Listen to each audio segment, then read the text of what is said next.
La inteligencia artificial, pues inicialmente los que han leído algo lo han visto como un reto. Cómo con tecnologías de la información podemos ser más efectivos, más productivos y cómo podemos traer eso a nuestros negocios. Muchas veces cuando hablamos de inteligencia artificial lo primero que vemos es una tecnología por allá de la NASA, por allá de Estados Unidos, y que estamos a años luz de poderla aplicar dentro de cualquier negocio en nuestro medio. Pero eso está cambiando y está cambiando de manera acelerada. Ahora, lo hemos visto también en la mañana, le estamos echando la culpa al COVID de muchos de los procesos de transformación digital de las compañías. Por ende, eso aceleró. Dicen, el COVID fue el principal impulsor de las decisiones de transformación. Teníamos personas en nuestras compañías buscando transformarse, duraron años, 4 o 5 años antes del COVID, tratando de tomar decisiones, pero cuando llegó el COVID, empujó a todas las compañías a hacer cambios, a voltear a la innovación, a voltear a mirar qué hay dentro de nuestros portafolios de proyectos donde no tomamos decisiones y nos tocó, sí o sí, tomarlos, ¿sí? En un año, el COVID logró tomar decisiones más decisiones que en los últimos 5 años respecto a la transformación digital de las compañías, ¿sí? Un solo motivo, la sobrevivencia de las empresas, ¿sí? Pero bueno, la inteligencia artificial es uno de los grandes impulsores de la transformación digital, ¿sí? Casi el principal en estos instantes, ¿sí?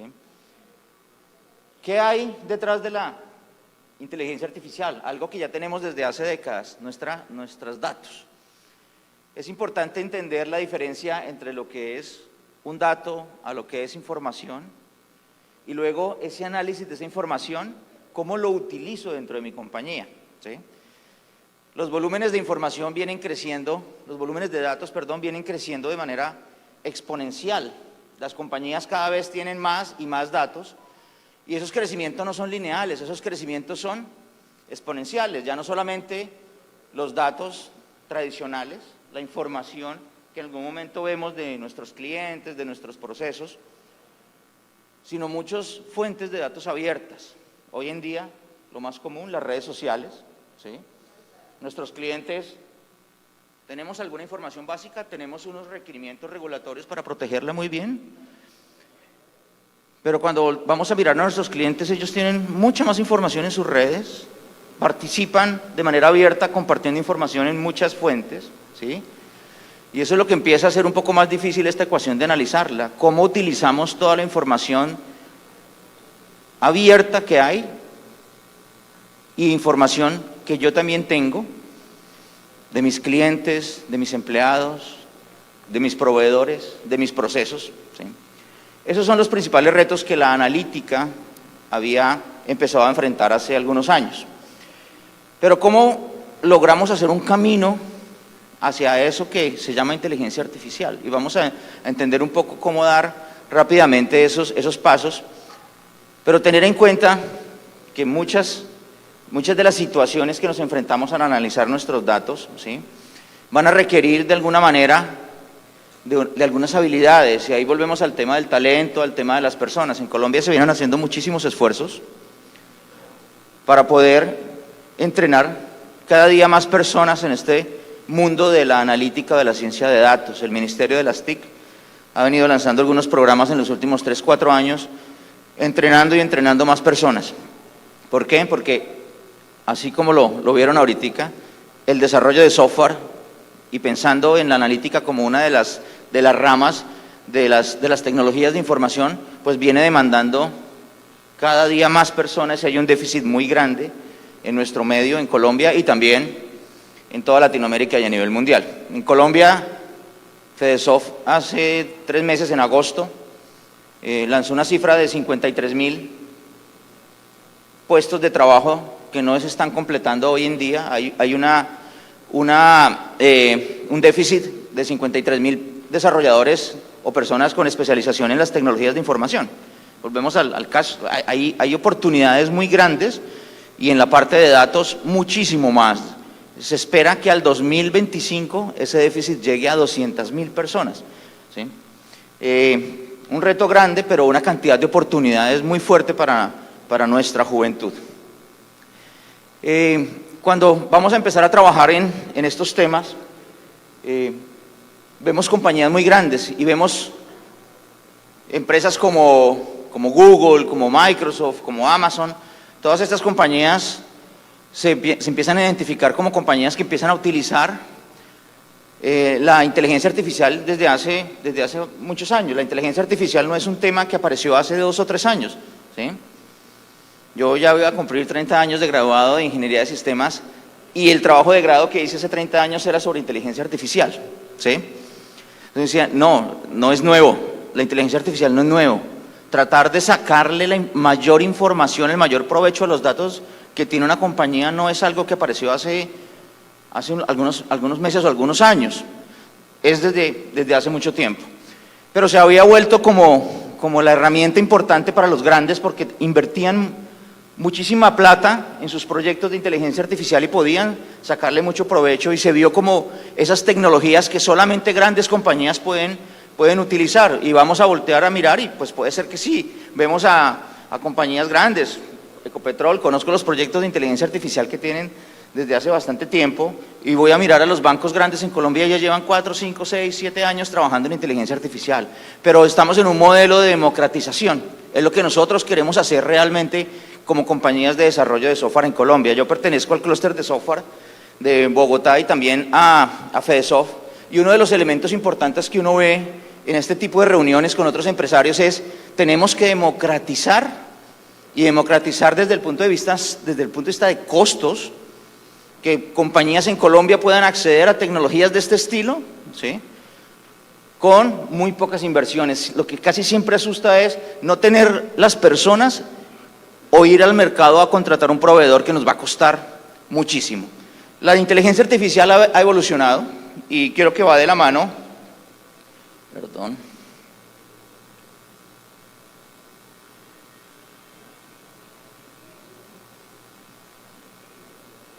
aquí.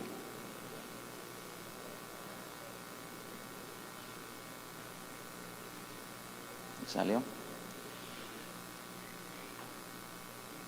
Va de la mano de algunos elementos importantes. Uno, el poder analizar la información de una compañía se volvió uno de los 4 elementos que sostienen los negocios. No solamente hablar de personas, procesos y tecnología, sino ya hablamos de personas, procesos, tecnología y datos.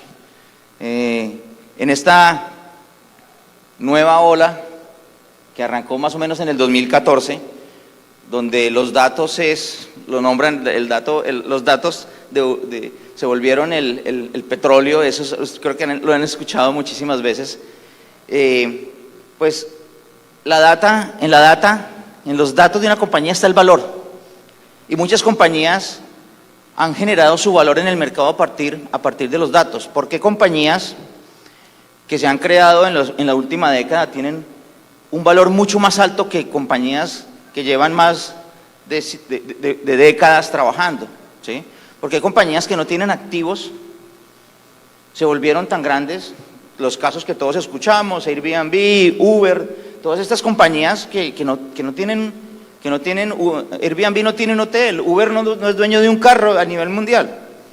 ¿Cómo a través de los datos y del poder de la información, estas compañías tomaron su valor en el mercado y están donde están en este instante? Los datos son, como les decía, diversos. Datos que tecnológicamente los llamamos estructurados y no estructurados. Los documentos, por decir algo. Si estoy trabajando en una compañía de abogados, los contratos están ahí, pero ¿yo qué hago con cientos y miles de contratos almacenados? ¿Qué valor tienen esos contratos para una firma de abogados? ¿Qué valor tienen esos contratos para un área de contratación o un área jurídica de una compañía de un tamaño importante? Cuando tenemos muchos datos regados, ¿sí?, los volvemos información en la medida en que los podemos procesar. Y ahí está uno de los elementos importantes. Tener los datos, pero empezarlos a procesar, empezar a entender con una manera ágil pero el problema ya se vuelve un problema humano. Si los volúmenes de información crecen exponencialmente, ¿cuántas personas necesito para que estén leyendo esos contratos y pudiendo compararlos y pudiendo estar sacando una información relevante de la historia de una compañía?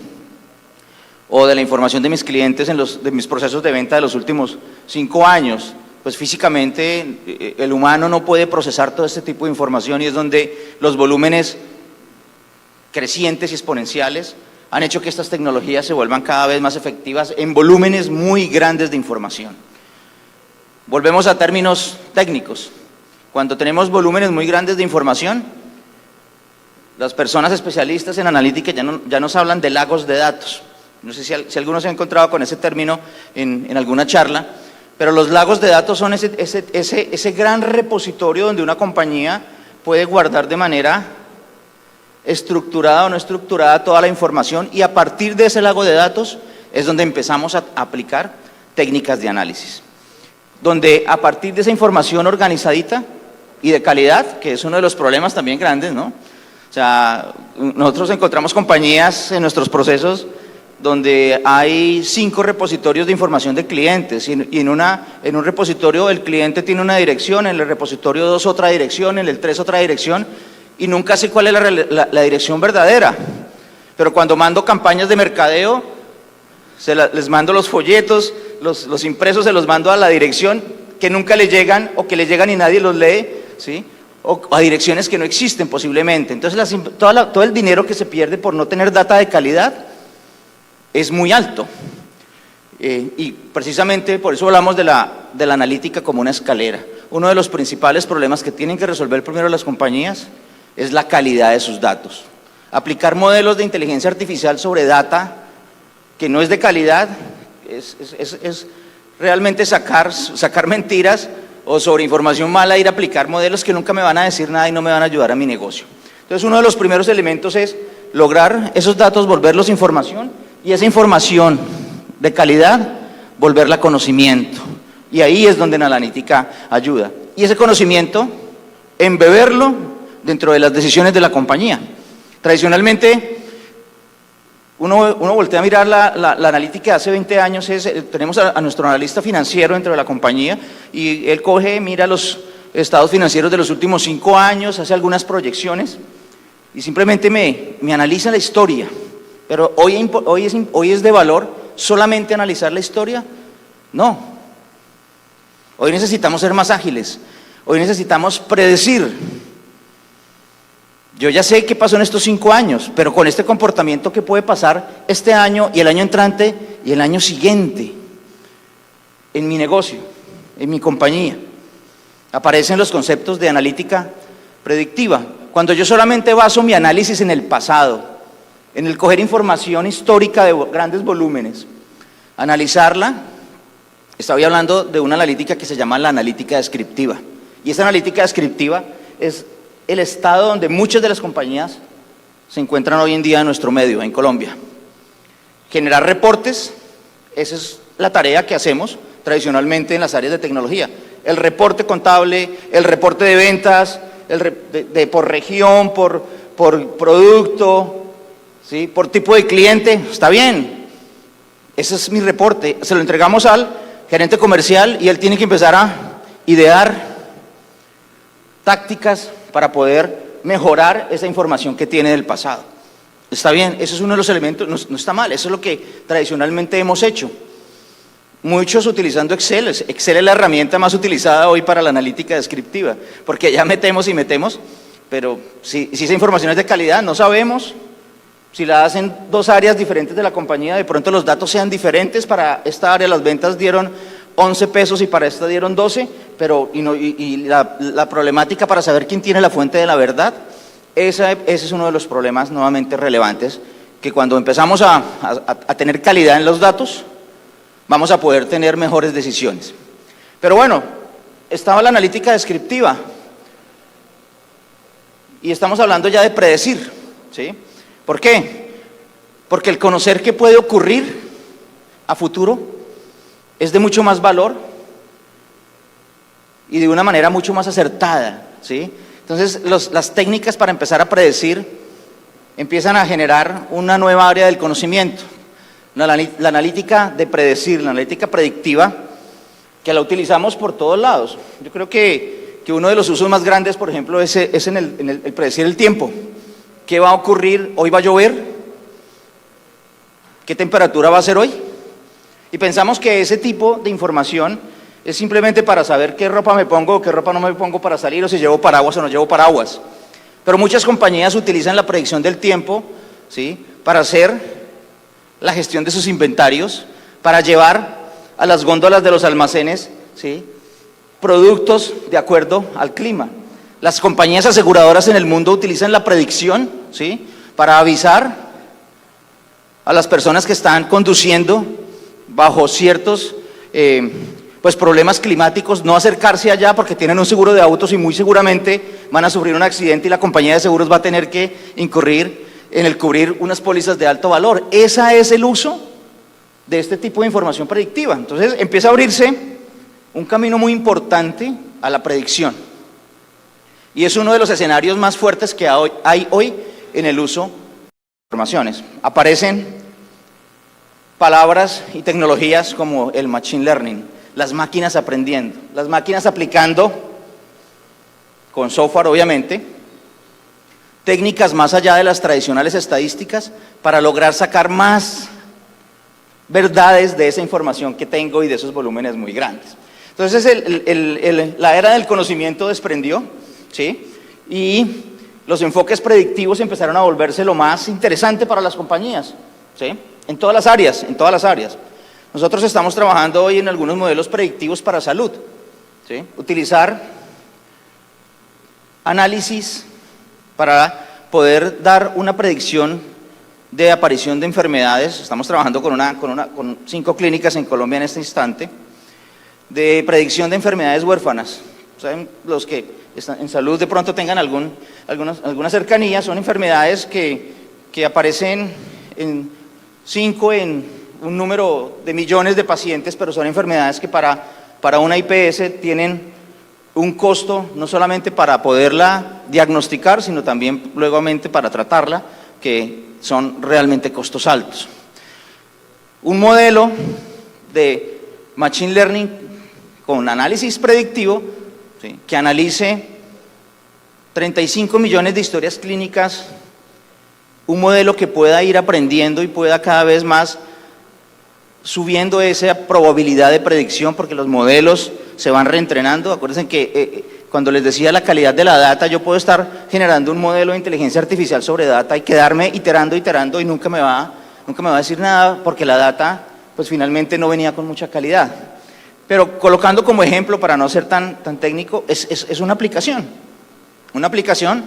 que a un hospital le puede disminuir sus costos de manera muy importante, ¿sí? Eso es un ejemplo de aplicación.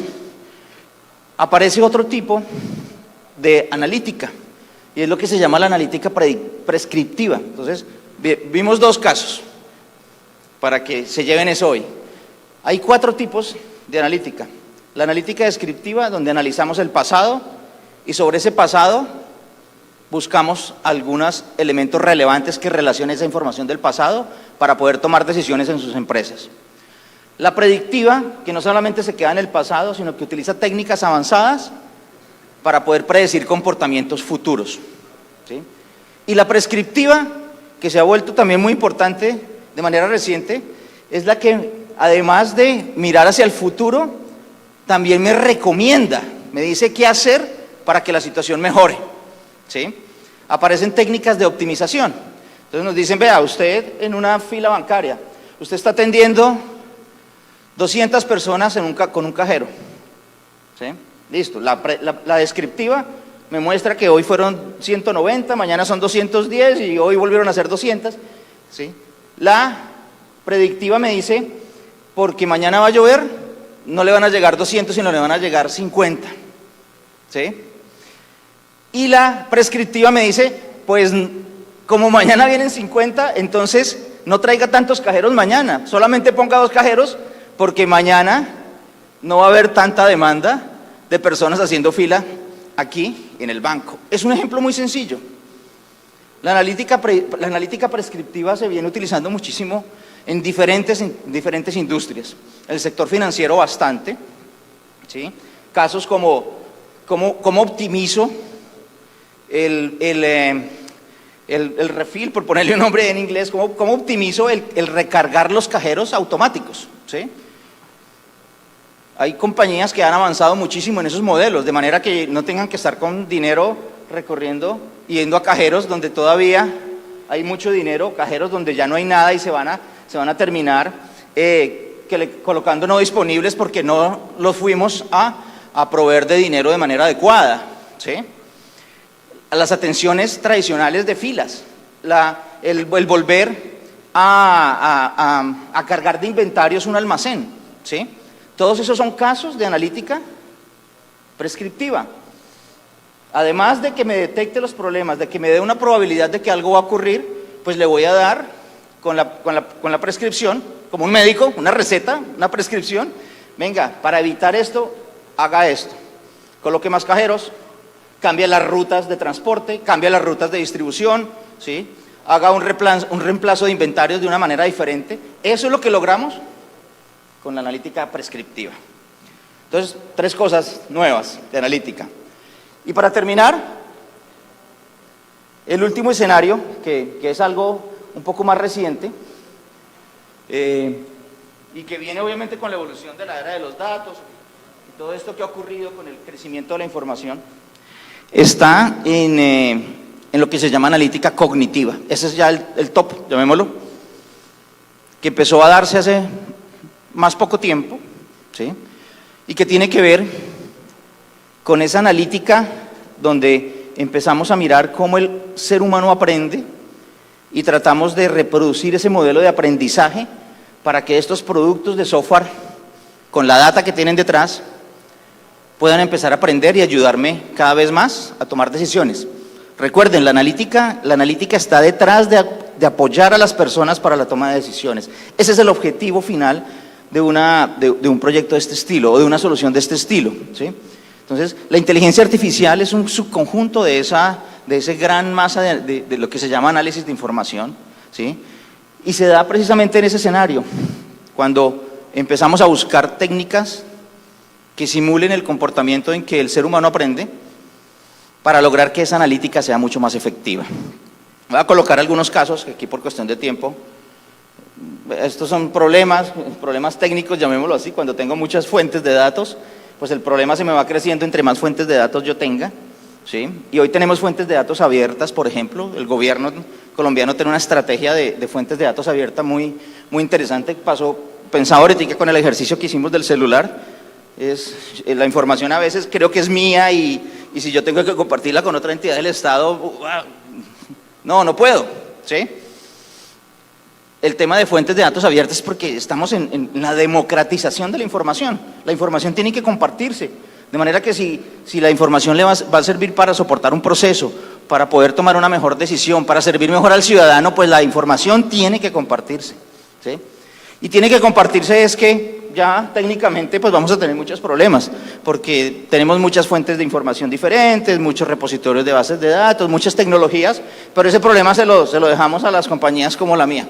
Estamos trabajando precisamente en integrar datos, cualquier fuente que sea, en integrar todo lo que exista y donde exista la información para poder llegar a esto. Vean este dato nomás que hay, 60 a 73% de los datos no son utilizados a nivel mundial. Entonces guardamos cosas que nunca usamos. Con esa información no hacemos análisis, la tenemos guardadita. Es nuestra mina de oro y está ahí guardada. La información no la explotamos, ¿sí? Pues eso es una cifra mundial. Yo creo que en Colombia es mucho menor, ¿sí? Pero ese es uno de los valores que hay detrás de este tipo de iniciativas. Necesitamos poder explotar más la información, necesitamos dar pasos a lo descriptivo, a lo predictivo, ¿sí? A lo cognitivo, que es el punto que quiero cerrar acá. Cuando hablamos Cuando hablamos de cognitivo y cuando decimos vamos a generar una analítica que empiece entre comillas, a utilizar esas técnicas de aprendizaje, ¿sí? Como les decía, cognitivo es ese modelo de aprendizaje que tiene el ser humano. Empiezan a aparecer elementos importantes. Uno, el ser humano aprende viendo o escuchando, si hay limitaciones, ¿sí? Y hablando. Cuando escuchamos y hablamos, utilizamos un modelo de comunicación donde está embebido el lenguaje, ¿sí? Entonces, mucha de esa gran data que tienen las compañías está en ese tipo de información. Documentos, son audios, son imágenes, ¿sí?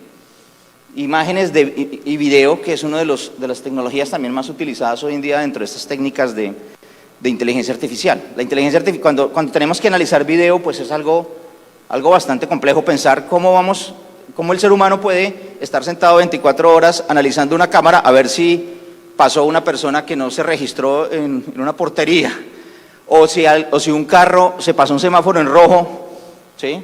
¿Qué necesitamos? Ya los policías de tránsito viendo a ver quién se pasó en rojo para sacarle un ticket o un parte.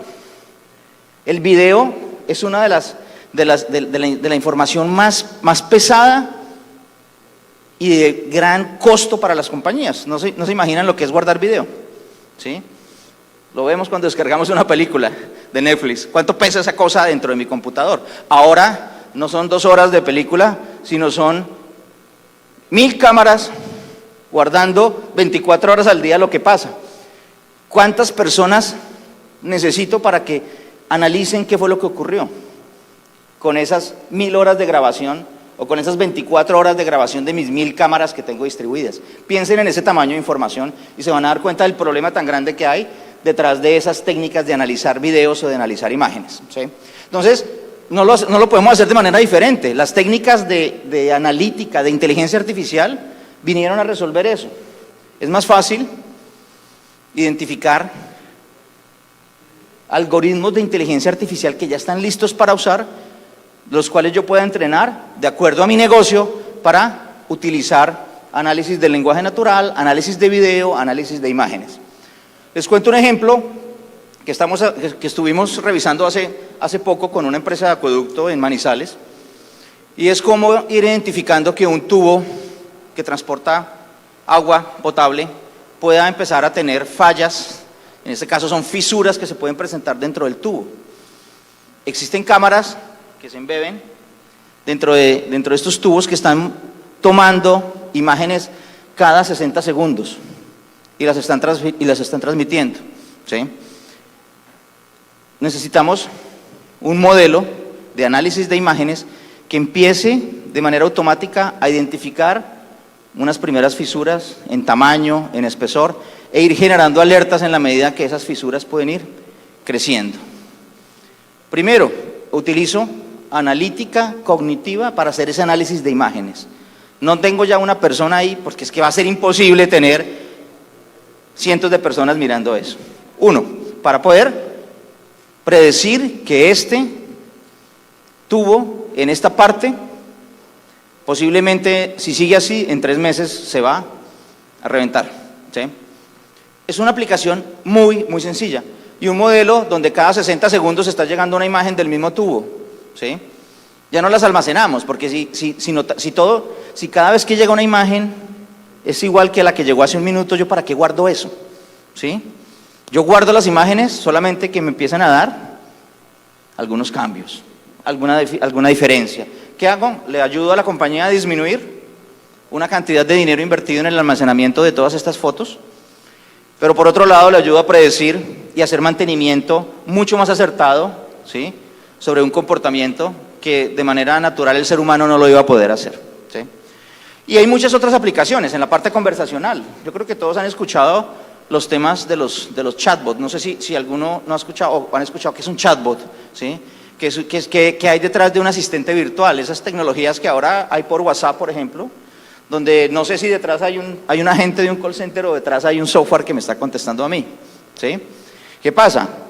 En el análisis de los modelos de conversación del ser humano, ¿sí?, la tecnología de inteligencia artificial ha entrado. Aquí aparece Virtual Agency Assistance, ¿sí?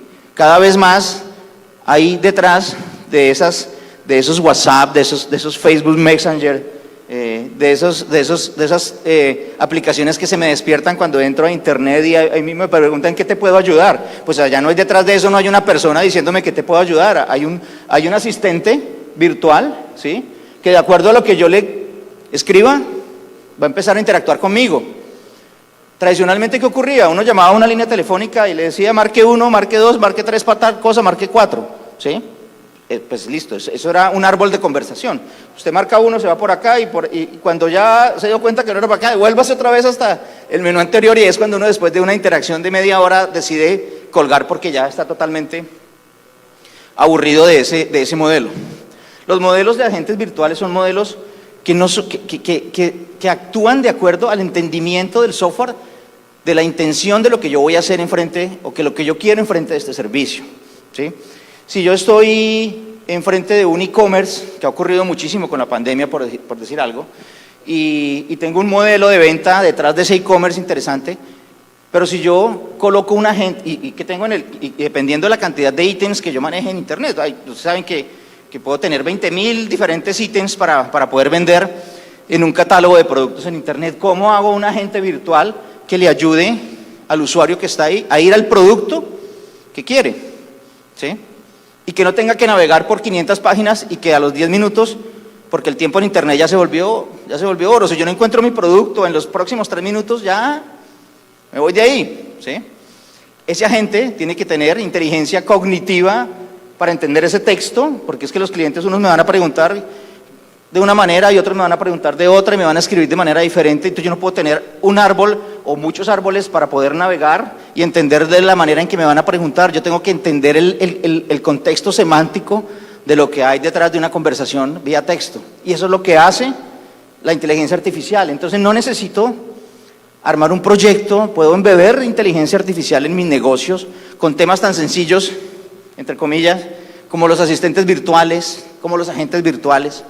En lo que hablaban ahorita de los call centers, pues también hay unas tendencias importantes a que los asistentes virtuales logren resolver cada vez más un porcentaje importante de las consultas de las personas, y cuando este agente virtual ya no esté capacitado para responderle, le entregamos al agente humano la posta casi de manera transparente, inclusive en algunos asistentes virtuales ya hoy en día, de manera que ya hasta aquí el asistente virtual atendió a la persona y de aquí para adelante lo está atendiendo un humano. Entonces no simplemente le digo no, sorry, no le puedo atender y llame al tal teléfono. Uy, no, pero ¿cómo así? Después de media hora me dice que llame, ¿sí? Entonces ese tipo de cosas están ahí detrás, son usos de la inteligencia artificial. Ahí estamos. Bueno, para cerrar, agradecerles, llévense esa idea. Si les preguntan aquí en adelante qué es descriptivo, prescriptivo, predictivo y cognitivo, creo que ya se pueden llevar una idea interesante de cómo aplicar inteligencia artificial y técnicas de analítica en sus empresas. Bueno, gracias.